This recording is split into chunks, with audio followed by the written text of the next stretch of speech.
Welcome. I am Dr. Dar Radfar, and today we're going to be speaking about how you can grow your practice doing sleep apnea treatment. Now, one of the biggest things that I want to discuss today is doing sleep apnea screening and treatment is one of the biggest game changers that you could do not only in your personal life, but also in your practice. So we're going to talk a little bit about how to make money from it. Let's not be shy about that. We're going to talk about how we're going to be able to kind of look for it in patients' mouths, look at their medical history so that you guys can start screening sleep apnea patients. I'll also give you a little pearl towards the end about marketing and how you can get more sleep apnea patients if you're doing it already to your practice. So a little bit about myself. I'm a diplomat of the American Sleep and Breathing Academy. What does that mean? I've been doing a lot of these, and so I took a test and they certified me as being a diplomat, meaning one of the key opinion leaders in sleep apnea under the dental field. I'm an immigrant to this country, American dream. One of the stories that the main reason why I've done sleep so much for the last 14 years is sleep is kind of a childhood trauma for me. When I was 6 years old and I came to this country, I escaped from the mountains of Iran into Turkey through horseback. And when I was doing this escape, the gentlemen that were helping us escape, the Kurdish gentlemen, the coyotes as they call them, I was holding one from behind around his waist, and he kept telling me, don't fall asleep, don't fall asleep. And if I fell asleep, I would have lost grip and probably would have fallen down the cliffs in the mountains of Iran. And unfortunately, in 2009, I actually fell asleep driving my car. I had no idea I had something called sleep apnea. So my journey is a little bit unique. I came to San Francisco. I'm a big Niner fan, and in the coming days, they're going to be playing in the Super Bowl. So this is kind of like, I'm a California native, but I also love to travel and do a lot of different speaking engagements and whatnot. And San Francisco is my home, but Los Angeles area is where my practices are. I have two practices in Oxnard and in Thousand Oaks. I'm a dentist. I do traditional braces, which I learned through progressive ortho. I do Invisalign. Why did I learn to do traditional braces? A lot of kids have sleep apnea. And so to expand their jaw or fix their class 2, I do a lot of phase 1 orthodontics with appliances and whatnot. And that is a huge selling point to the parents. When I see little Johnny, who's 8 years old, who has a very large class 2 or has a crossbite or is grinding his teeth, or we can see that he's possibly snoring, I talk about doing orthodontics, and I learned that through progressive ortho to help open up the jaw, more room for the tongue, fix that class 2, get a little bit more forward position of the jaw so the tongue comes more forward, and as that happens, it opens up their airway. So that's been a big part of my practice. It's to treat and prevent, sleep apnea for kids by doing orthodontics. I'm doing Invisalign. I've been the winner of the Facebook Influencer Award in 2023. So I do a lot of videos online. So I'm really big in educating not only dentists on how to do sleep, but also the general community on what they can do to self-assess to see if they're having sleep issues. I'm also the CEO of Rad Health. Rad Health is a product line that I've created called Rad Health Inc. Rad everything. I'm Dr. Radfar, so the kids at the office call me Dr. Rad. So I've created Rad Z's, Rad Jaw for the jaw supplement for popping, clicking. Rad Z's is the sleep supplement. So I've done a lot of product research to be able to help patients and the general community sleep better, have less jaw problems, and have better oral health. And again, my situation in 2009 is a wake-up call, literally, when I crashed my car. I didn't know why I was feeling a little bit more tired throughout the day. I had nobody really to share this with. I didn't have high blood pressure. I wasn't overweight. And I was only 32 years old. It didn't make sense that I was starting to snore more and feel more tired throughout the day. And so after my crash, I was lucky I walked away without a scar, without a bruise, airbags deployed. I crashed into a tree, luckily not into a family or someone walking in the street. I mean, how crazy is that? If, God forbid, that would have happened, that would have changed my life. And 4% of all crashes occur because people fall asleep at the wheel.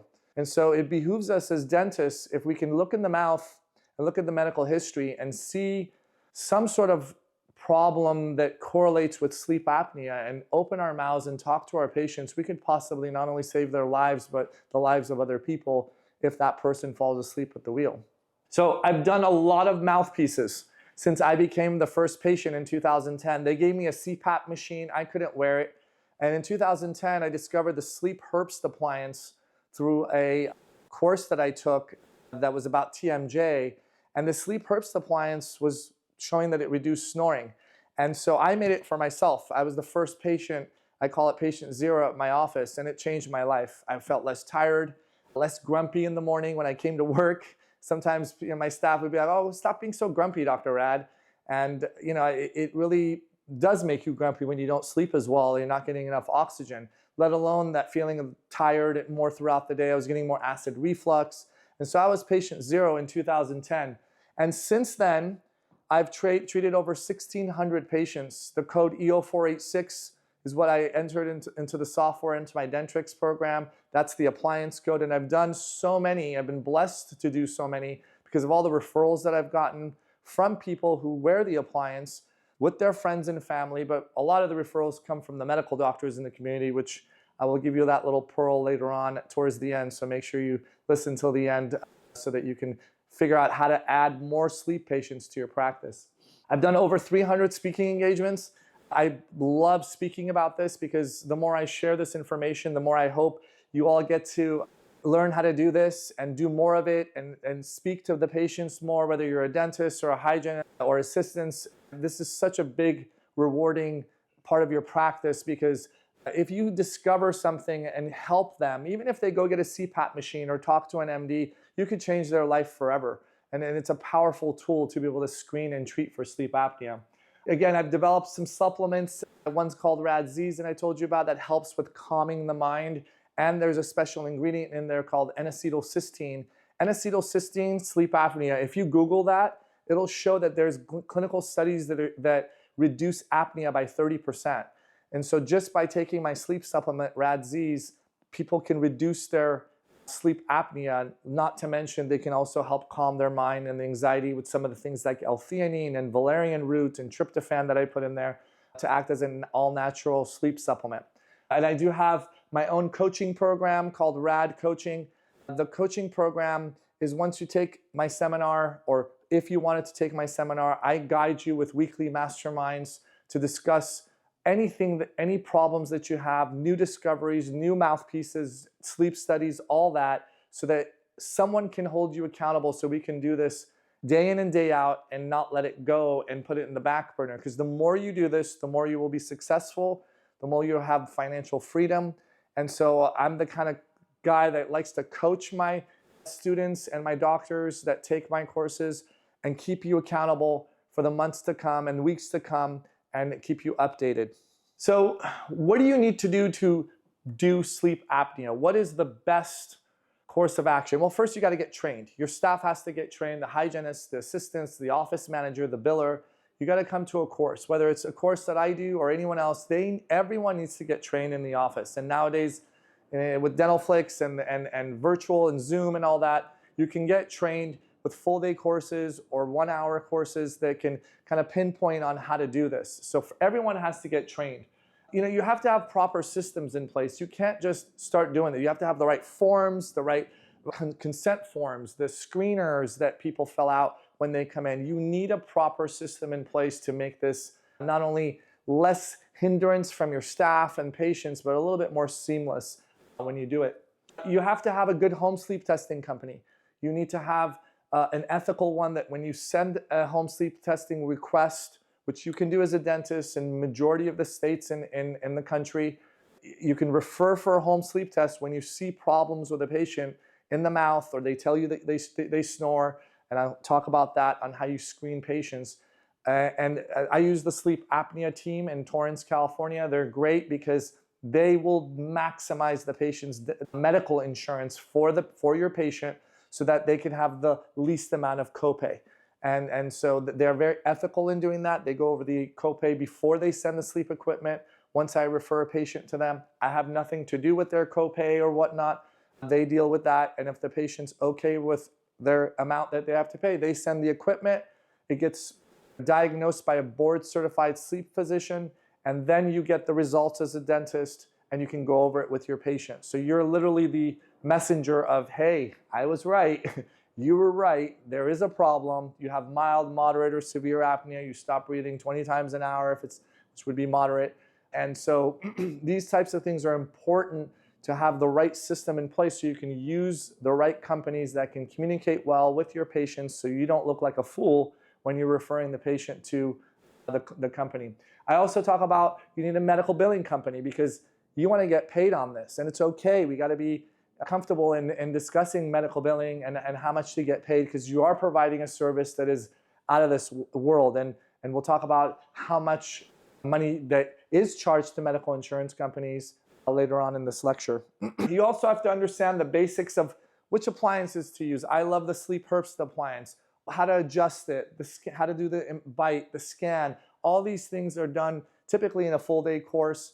And I have full day courses at radseminar.com, or take any full day courses that you see out there. They should be able to teach you all the little basics, including informed consent and chart notes and all those things that I teach, because you need that to be able to do this properly if you want to do it in your office. If you don't want to treat it and you just want to look for the signs and symptoms, we'll be going over that today. And when we talk about the medical history and we talk about what to look for in the mouth, and then you could just tell them, hey, go speak to your physician about it and get a sleep study through them, because I see, as a hygienist, as a dentist, or as an assistant, I see something wrong here because you're grinding your teeth, your tongue has scalloping and all those things that we'll go over, and it concerns me you're not breathing well, and perhaps you should discuss this with your physician. That's if you don't want to do it. Otherwise, we can do it all ourselves with the exception of diagnosing it. That's why we refer it the home sleep study so it can get diagnosed by a board certified sleep physician. So the main two reasons why we learn any trait to provide in our dental practice is because we care. I call it heart-centered approach because I really do care when my patient says, Doc, thank you so much for making me this mouthpiece. I not only feel better, but my wife and I are sleeping in the same room again. I mean, that's not something I cared about or learned in dental school back in 1998 to 2000. I mean, they still don't teach that much today.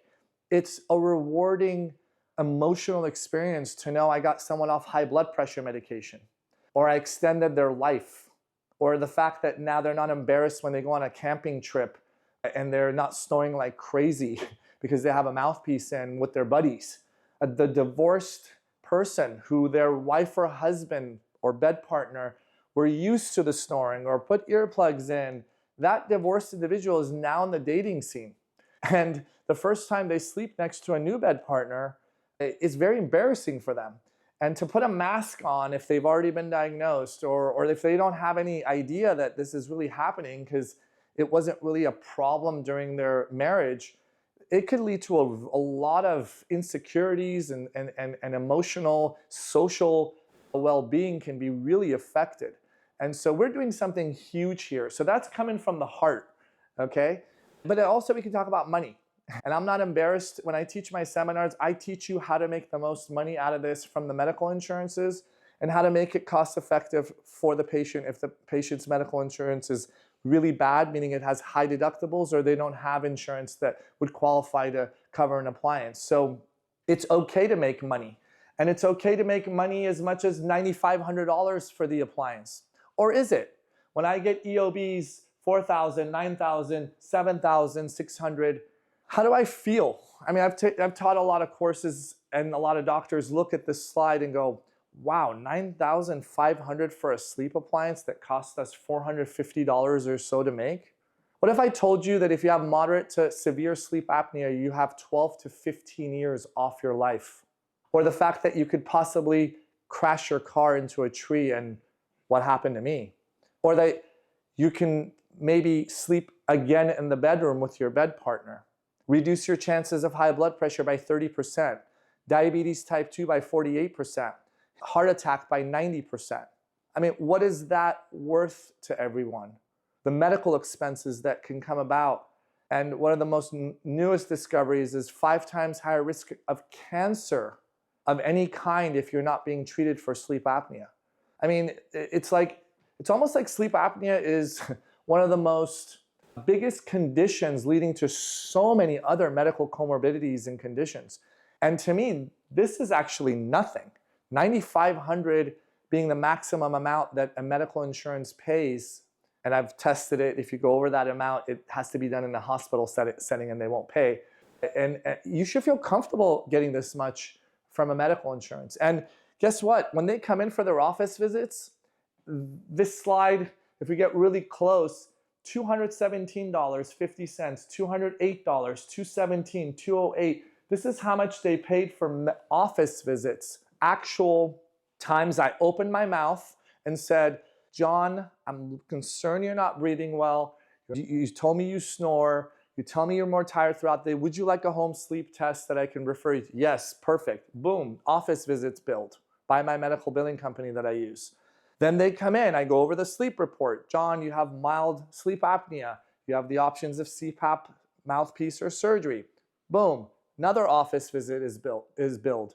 The appliance, we scan for the appliance or take impressions. Another office, you can bill an office visit to PPO medical insurances every single time the patient comes in, along with your general dentistry exam that you did for their 6-month checkup or their initial exam through the dental insurance.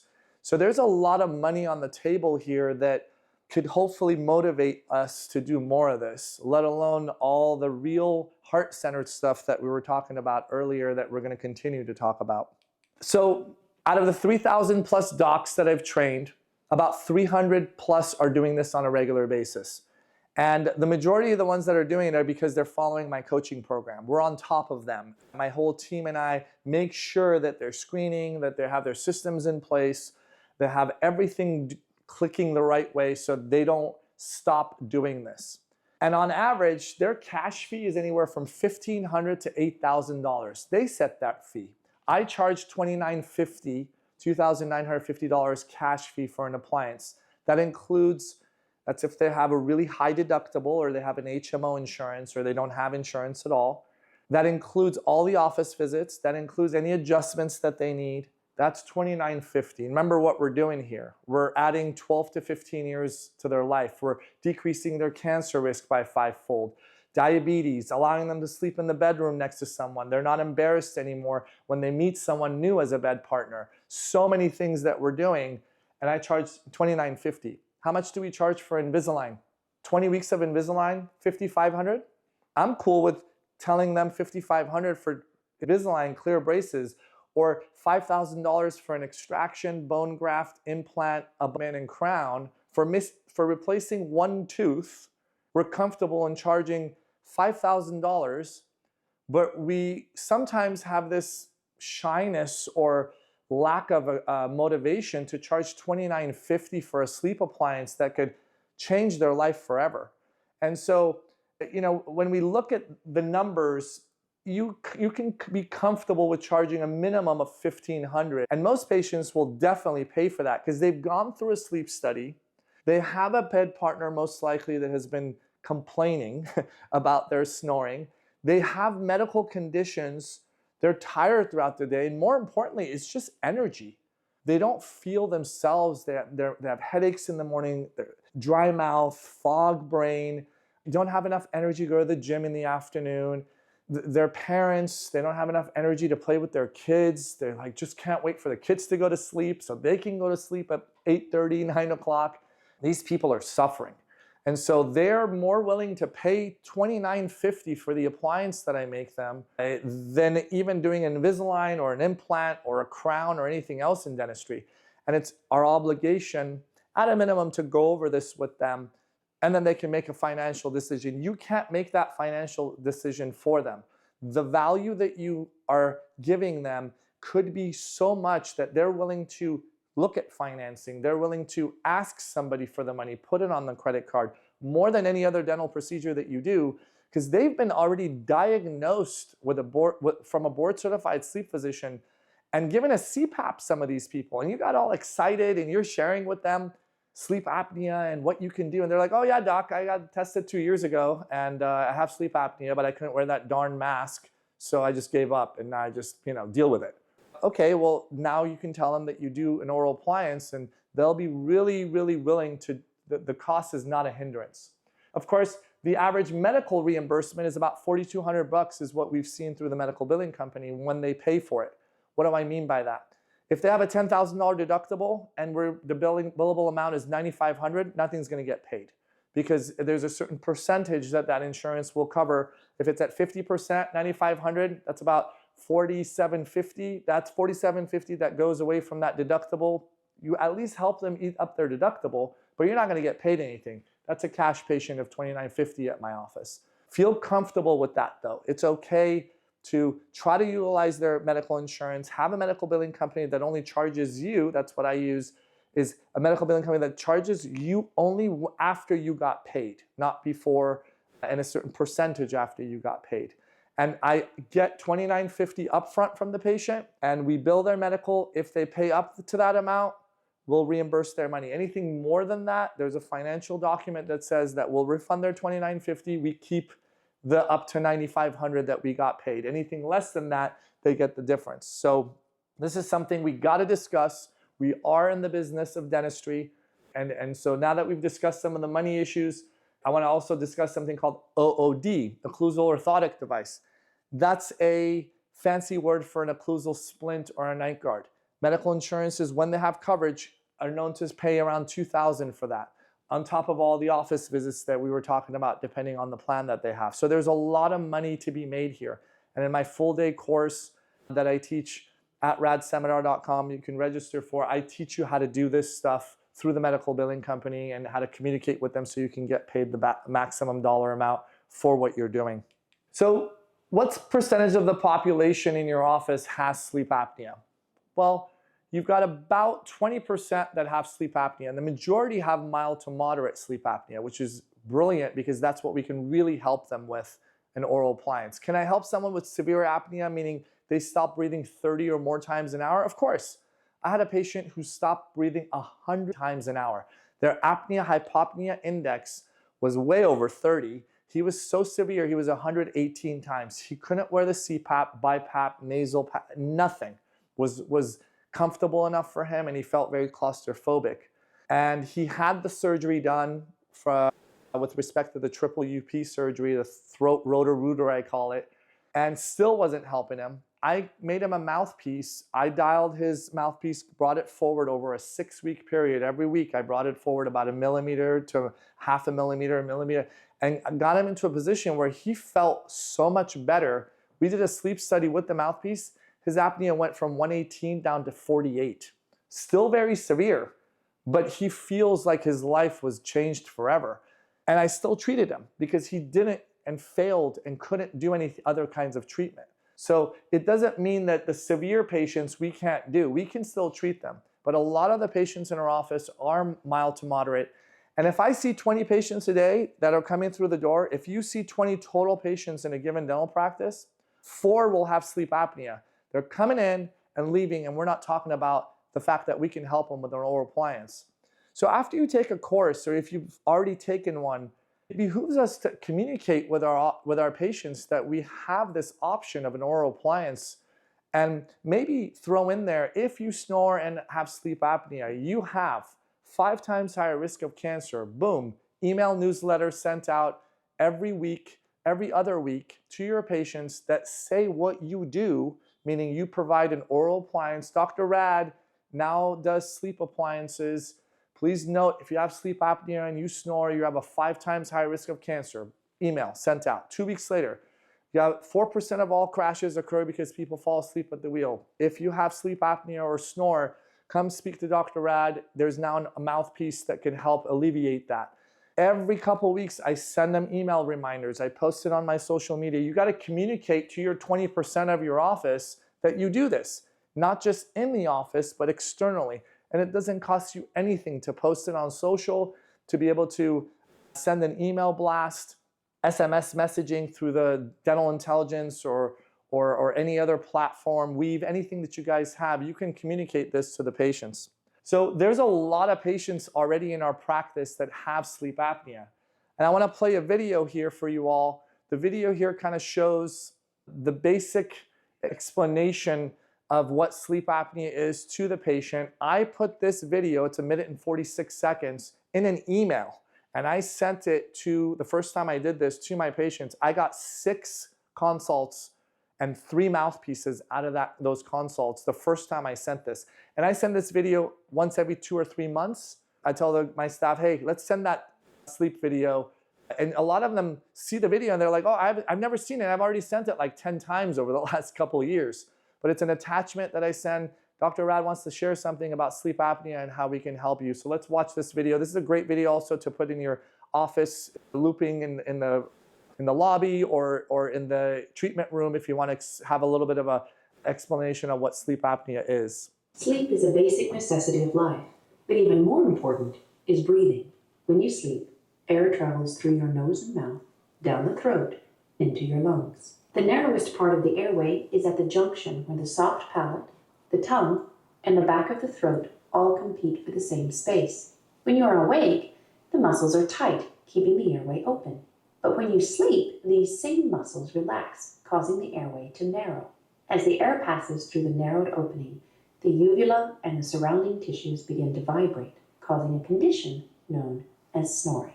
If the tongue continues to fall back, it will cause the breathing to become slowed or completely stopped. This is known as obstructive sleep apnea. Sleep apnea can cause fragmented sleep, shorter lifespan, reduced quality of life, and even death. A comfortable and effective option for treating obstructive sleep apnea is with a custom-made, removable sleep appliance that a dentist trained in the treatment of sleep apnea can provide. With the sleep appliance in place, the lower jaw is prevented from falling back, keeping the tongue forward and the airway open. Often this will reduce or eliminate snoring and sleep apnea, providing the body with deep, restful sleep. So again, this video is just brilliant. It explains what the mouthpiece does by bringing the jaw slightly forward and the tongue is attached to the lower jaw. So it gives you that extra room so the tongue doesn't fall back and hit the palate. What's important when we sleep? It's mostly our heart. It's the rest period for our heart, not, oh my God, I'm not getting enough oxygen, beat faster to get to oxygen to the brain, then slow down, then causing a slew of issues, hardening of the arteries, arrhythmias. So the heart is being overworked when you're not breathing well. There's a lot of other things that can happen. Your memory, brain cells not getting enough oxygen. Your immune system gets affected. People are worried about getting COVID and getting sick. If you have sleep apnea, you have a higher chance of more symptoms with COVID and the flu. So there's a lot of things it does to the body. Of course, your mind being more tired, not enough energy, being more depressed and being moody, emotions, energy, these are huge. It's not just a medical issue. It's a social issue as well. And improving your sleep just makes you a happier person. So we're talking about why sleep is important, the heart, the emotions, the memory, the immune system, the fact that it can keep you healthy when you sleep well. A lot of times our medical history can be affected if we have poor sleep. When a patient comes in and it's a new patient or even an existing patient that you haven't talked about sleep yet, you're going to open up the medical history and see what's going on and update that medical history if it's an existing patient. If they have high blood pressure, what do we usually think? Okay, we put a little red sticker on the chart, if you still have charts, or you have a pop-up, reminds us not to use epinephrine with our anesthetic because that causes the blood pressure to go up, right? If they have high blood pressure. Now I think about, hey, how well does this person sleep? Their heart must be overworking. They're not producing enough nitric oxide because they're not taking those deep breaths. And no nitric oxide leads to vasoconstriction or hardening of the arteries and high blood pressure. So a lot of times you can look at the medical history and not even look at the patient yet and know that they have a possibility of sleep apnea. And some of those conditions that are super connected, let's say, to sleep apnea are high blood pressure, congestive heart failure, heart attack, AFib, arrhythmias. All these, if you see this on the medical history right away, hey John, I noticed you had a heart attack back in 2021. Have you ever been tested for a home sleep test, for a sleep study, for sleep apnea? Do you feel tired throughout the day at all? Anyone tell you that you snore? No, my doctor never did that. I just had a triple bypass. My doctor never gave me a sleep study. Well, okay. We've noticed that there's a 23 times risk of heart attack with patients who have sleep apnea. And when I was looking in your mouth, I saw, and that's the stuff that we're going to talk about in a couple slides, is the anterior wear, the size of the tongue, the scalping, some of the things that we see that are connected with a patient struggling with air or having an airway issue. So when I see a medical history that has any of these, right away I ask them if they have had a sleep study. And if they haven't, I look kind of confused, like, wow, okay. Because we've noticed that this is related to sleep apnea. And when I was looking in your mouth, I see X, Y, and Z. So it's really important to dive in and become kind of an investigator, because high blood pressure is important. Excessive daytime sleepiness is important. Obesity is important. All these things, maybe it's not even in their medical history, but you could, unfortunately, you judge a book by its cover sometimes. But when I had my accident, I was 170 pounds. I'm 6 feet tall. I was not overweight. 25% or so of patients are not overweight. So don't judge a book by its cover just because the patient's not obese. But they may tell you, ever since I gained this much weight, doc, or sometimes I'm more forgetful. And these types of things are really red flags that they may have sleep apnea. The medical history can also have Prozac, antidepressants that they're taking. And you kind of tread water a little, more carefully, right? I go right away. Have you ever been tested? How's your sleep? How well do you sleep at night when I see antidepressants on there? Or the fact that they may have type 2 diabetes. There's so many patients that we discuss how important their gums health are with type 2 diabetes, and how diabetes can cause gingivitis and vice versa, and periodontal disease. So how about sleep apnea? What percentage of diabetic patients is it because of the sleep disordered breathing that affects their insulin levels? We're going to go over the percentages in the next slide. So some people complain, oh yeah, I sleep poorly because I get up to go pee. Well, nocturia, frequent nighttime urination, is one of the biggest red flags or key factors that when someone tells me that when they get up to go pee, it's because they have a fight or flight response. They're almost like that excited breathing causes more urine production, and it's the body's mechanism to kind of run away from the lion in a fearful situation is to produce more urine. That response is a clear indication they may not be breathing well. And of course, one of the biggest things that we see is acid reflux. GERD, a lot of patients come in, they've got enamel that's been worn. A lot of the enamel is worn now. The dentin is showing, the more orange the tooth looks, so to speak. They're class 5 near the gum line. Those lesions have formed, and you can just tell they've worn down their enamel, not just from grinding, but also from acid reflux. And they tell you, yeah, I take Nexium, Prilosec OTC or something over the counter. There's a high probability that their increase for breath, so that deep breath that they take, that diaphragm pushing against the stomach, bringing the acid up, can be a cause. The sleep apnea can be the relating factor for GERD or acid reflux. So we talked a lot about different medical conditions. 30% of high blood pressure patients is related to sleep disordered breathing. So if I got 10 patients walk into my office and they have high blood pressure, 3 of them, we give them a CPAP or an oral appliance, there's a high likelihood they're off medication. Right then and there, 30% of diabetic patients, stroke, heart attack patients, fix their sleep, you're going to lower their risk factors. Acid reflux, 60% of patients. So the comorbidities are very much related to sleep apnea. And again, when we see the medical history, we see these problems, we just got to open our mouth. We get rejected with a lot of different recommendations that we give. Sometimes we say, oh, you need an implant, or oh, you need a crown, the silver fillings, breaking down. And people say no, right? Our patients say no to that. It's a little different when they say no to sleep apnea. It hurts a little bit more as a provider, but it's less likely because when you educate them of the medical correlation, or you talk to them about the snoring and the social correlation or the emotional correlation of energy and mood, it's a game changer. They may not care for that one implant you recommended, but they'll talk to you about the oral appliance and try to make that happen for them. Now I want to play another video. This is the new discovery regarding cancer. Nearly 30 million Americans have some form of sleep apnea, gaps in breathing when you're asleep. Sometimes there is snoring, but sometimes it happens quietly. And tonight, for the first time, researchers have discovered a link between sleep apnea and cancer. Here's ABC's Dr. Richard Besser. This man is asleep and not breathing. It's been 59 seconds since his last breath. His body is desperate for air. Finally, 1 minute, 8 seconds later, he breathes. 1 minute and 8 seconds he was holding his breath. If you guys try to do that right now, wherever you're at home or you're watching this at the office, hold your breath for 1 minute, 8 seconds. You can't, it's really challenging. And he doesn't look like Michael Phelps or an Olympic swimmer, as I like to joke. He's suffering, and he does this how many times a night? And so and you get to see the medical history, and you see a history of cancer that they've had, or they're wearing a beanie with, they've lost all their hair and they're asking for no x-rays. And of course we're sympathetic, and we're not going to take our 4 bite wings and 2 PA. Ask them, have they ever been tested for sleep apnea?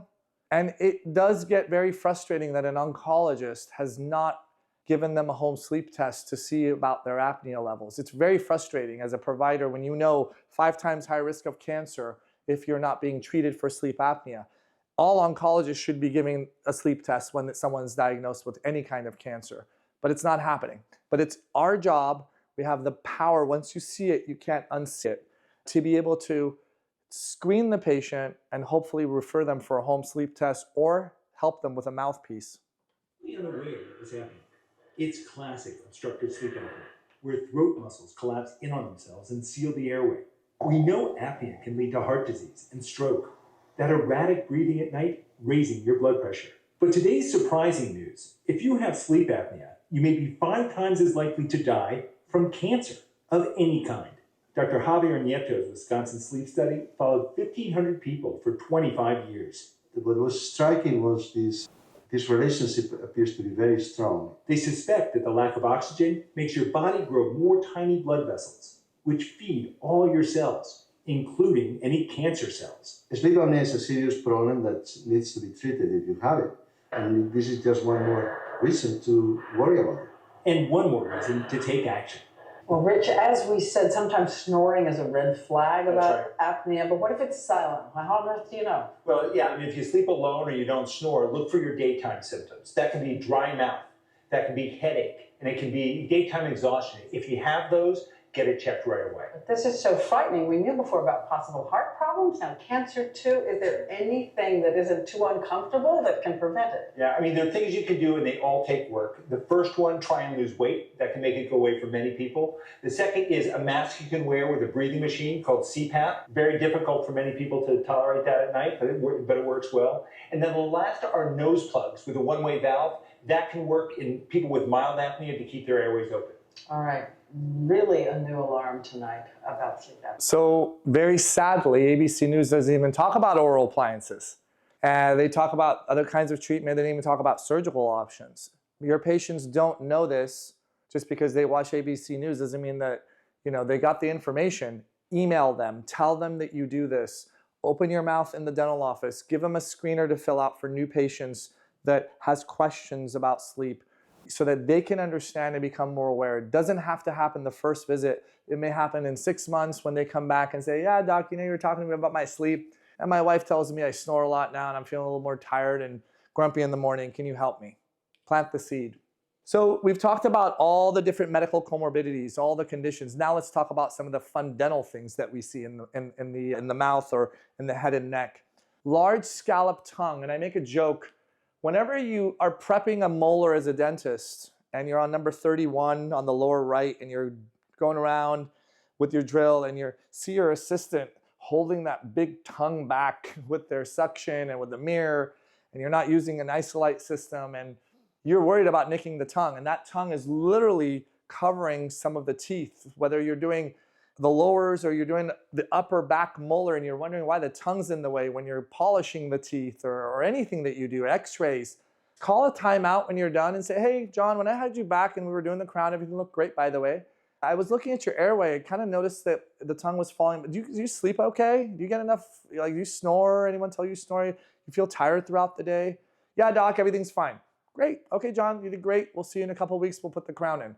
You planted the seed. Right? And that's all you can really do. Or explain to them a little bit more, if they have interest, how you can help them with a home sleep test because you're concerned it could lead to X, Y, and Z, and you've taken a course and now you're understanding more by looking at the medical history that he may be suffering from sleep apnea. So large scalloped tongue, the tongue thrusts forward and causes these little indentations where the teeth are, and that indentation, almost like piercing, happens because they thrust the tongue so much to breathe when they have these apneic events. Classic obstructive sleep apnea. Grinding of the teeth, pits on the molars due to acid abrasion. We talked about 60% of acid reflux patients related to sleep disordered breathing. Lower anterior wear, they're grinding their teeth forward, they're bringing their lower jaw forward. That itself is their way of showing that they're struggling for oxygen. They're making their own appliance almost by moving their jaw forward every time they have an apnea event. So when you see lower anterior teeth worn down, that's a red flag. Class 2, retruded mandible. If the jaw is further back on the lower compared to the upper, the tongue is closer to the back of the palate, the soft palate, and therefore fixing class 2 for children is really important so that you can help Johnny not snore, hopefully, when he gets older. And also it's good for his jaw and his bite and his facial profile and all the other stuff that we do this for. But class 2 patients are big red flags for sleep apnea. You also have patients who don't have enough room for their tongue. Their arches are too narrow or the palate is too high. And that was me, by the way. When you're a nose breather as a kid, because I got my nose broken a couple times playing basketball when I was 9 and 10 years old, you become a mouth breather. Or if you have allergies, or you have tonsils or adenoids that are too inflamed. Mouth breathing causes high arched palate. The higher the arch, the more forward the soft palate, the closer it is to the tongue.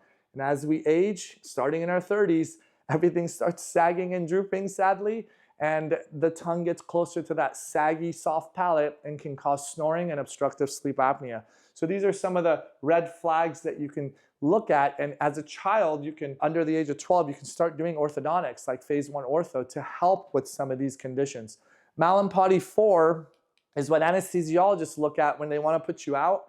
They try to see if there's any room back there. When you stick your tongue out, and you could do this with your patients, say, please stick your tongue out. And if you don't see that punching bag or that uvula, and it's all covered by the soft palate, meaning all you see is the soft palate, that's soft palate's much closer and more anterior to the tongue. Class 3 and class 4, when it looks like this, higher risk of sleep apnea. That's another kind of landmark to look at when you look in a patient's mouth. Grinding of the anteriors, large scalloped tongue, retruded mandible, narrow arches, high arch palate. We have these patients all the time coming in here. That 20% of patients have sleep apnea. Sometimes I feel like that statistic by the American Medical Association is way too low. And by the way, 90% of those have never been screened for, with a sleep test. So there's so many patients coming in that haven't gotten the knowledge to be able to get tested.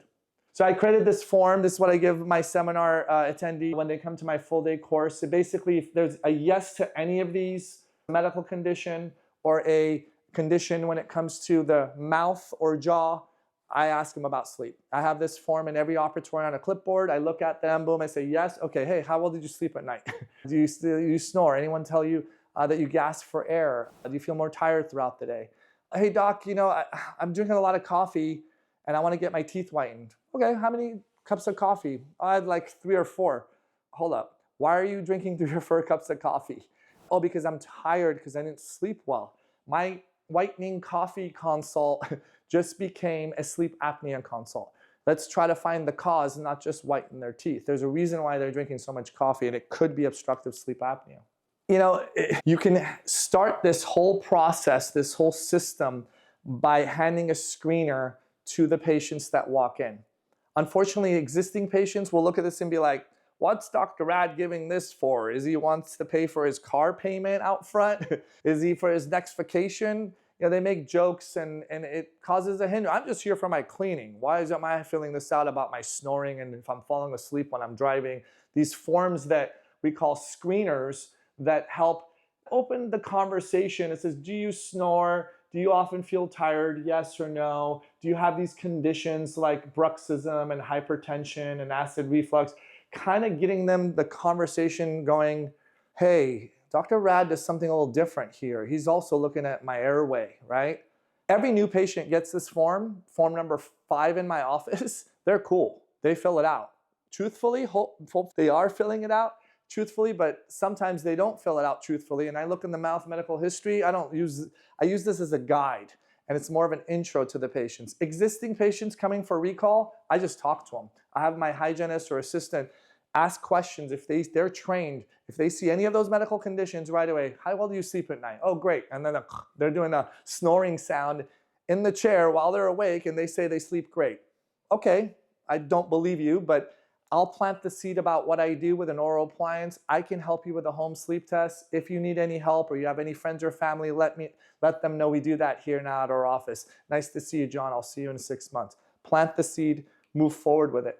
These are some of the questions that I've been bringing up during this talk, is how you can, some people have a hard time talking about snoring. Like, you feel like it's embarrassing to ask someone if they snore or not. Well, ask them how tired they are. Do they drink a lot of coffee or energy drinks, or why? And oh, I have my kid that wakes me up every 2 hours. Okay, that's a different reason, right? So this is a conversation that you want to just have a conversation during your hygiene or your cleaning up or your crown prep, because the tongue was so large, and bring it up. And if they have no interest, move on. If they do have interest, you can then push yourself forward and do something like refer them for a home sleep test. Go over the risk factors. John, thank you for letting me know that. And in snoring and sleep apnea can lead to 5 times higher risk of cancer. And it's not necessarily you stop breathing. Sometimes it's the shortness of breath that causes that. And so it's good for us to get a home sleep test. I can refer you to a company that we use. They'll bill your medical insurance. Just give Brianna in the front your medical insurance card on your way out, if we haven't collected it already, which I, by the way, recommend all dental offices to get their patients dental and medical insurance when they come in. So you already have that ready to go so that the medical billing company can bill for you. But if they haven't done that yet, because it's a recall patient or an existing patient, have them give the card up front.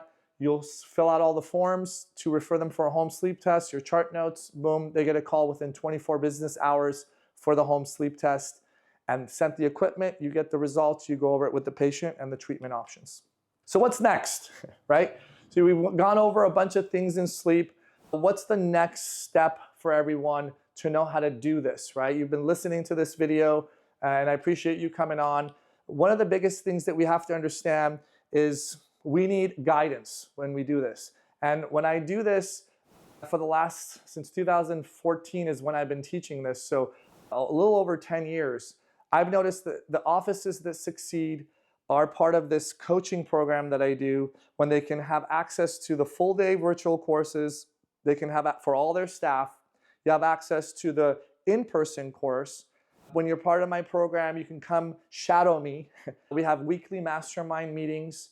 I also bring experts in the medical billing world, in the systems world, to remind you all what I've taught you in the full day courses on how to do this. It's guaranteed to work. The success is 100%. I have offices that do 800 to $1 million a year in collections from what they've learned from me. I do about 25 or so appliances a month.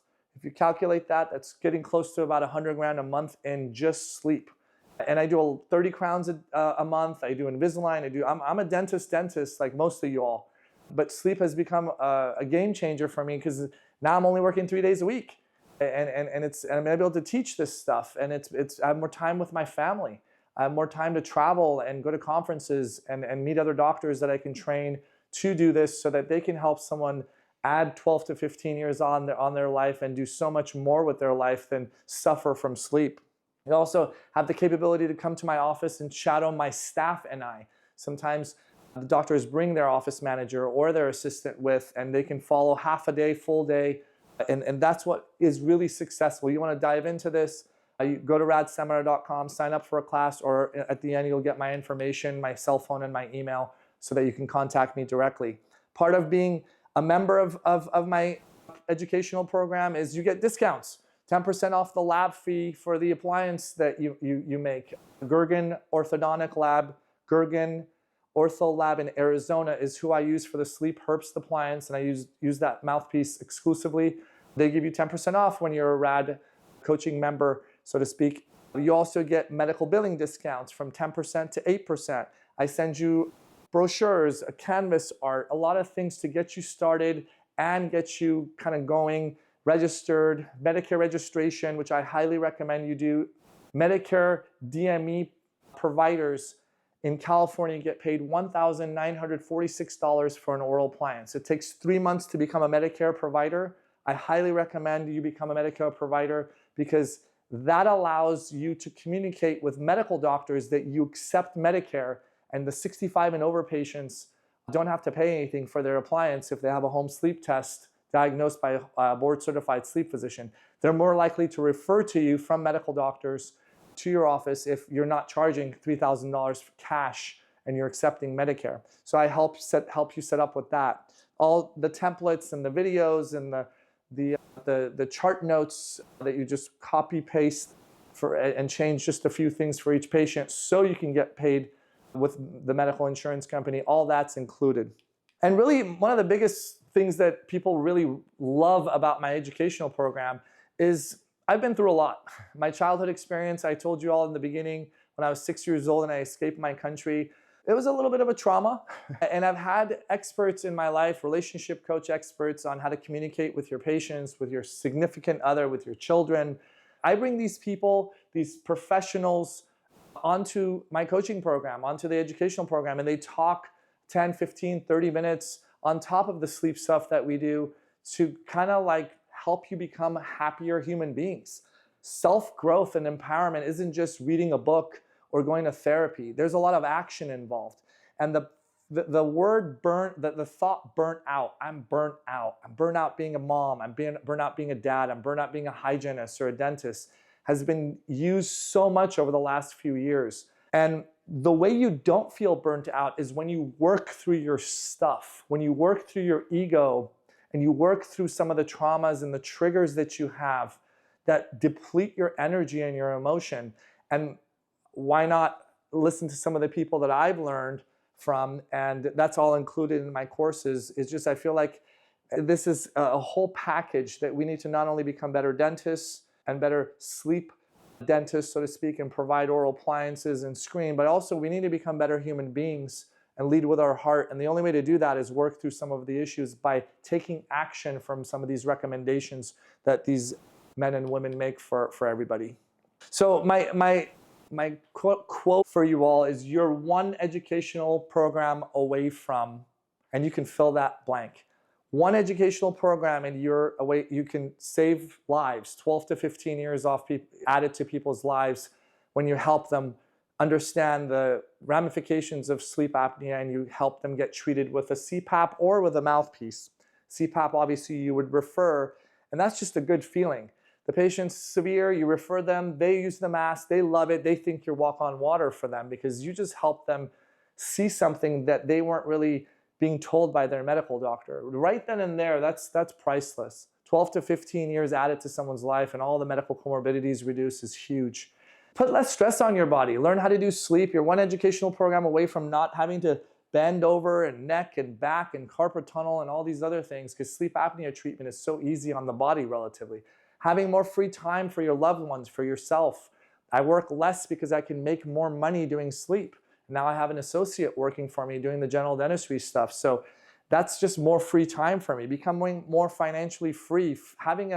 I walk into my dental office knowing that when I have 3 sleep consults that day, I feel like I'm gonna be saving lives. It's that my self-worth is like so much higher because I know the value that I'm giving some of my patients that I meet. And learning how to just communicate and work through my traumas and your issues that you've had all your lives, your relationship, your kids, and this and that.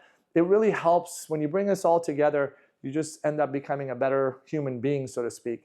And you know, there is one thing with medical doctors that I want to give you all. I said a hint or a little tip.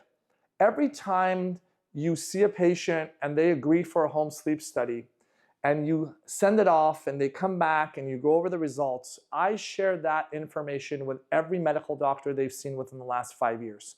So I said, Mike, thanks for coming in. You have mild sleep apnea. You have the options of CPAP, oral appliance surgery. What do you want? Boom, he says oral appliance. Or he says, let me think about it. Or he says CPAP. Either way, I have a form that we ask the name of the medical doctors, cardiologist, urologist, endocrinologist, GI, primary care therapist, any of those people, we get their names and I send them a letter to the medical doctor explaining to them that our mutual patient Mike, Dr. So-and-so, hello, dear Dr. X, Y, and Z, our mutual patient Mike has been screened by my office, a board-certified sleep physician diagnosed him with mild apnea. If you have any questions, please call my office. That itself, the doctors are seeing what I'm doing. Then I follow up with the doctors, go meet them, shake their hands, pick up some business cards because I need some doctors in the area because people have acid reflux. They don't have a GI doctor. And so I refer patients to them from time to time. They refer much, much more to me with their patients who have sleep issues. So communicate with the medical doctors, what you guys see. It's really important. And this is my information. If you guys want to talk to me one-on-one, you can go to my Calendly and book an appointment and we can talk and discuss how we can make the educational program and get you guys doing this on a daily basis to increase revenue and just do more good. You have my cell phone as well. Text me if you have any questions about anything and my email. I do have courses coming up. If you see this video in time, March 9th is the virtual course, April 20th. Every 2 or 3 months, I do courses for the full day. I also have free webinars on radseminar.com that you can go on for those 1-hour ones that I talk about different parts of sleep. Thanks for coming on and stay rad.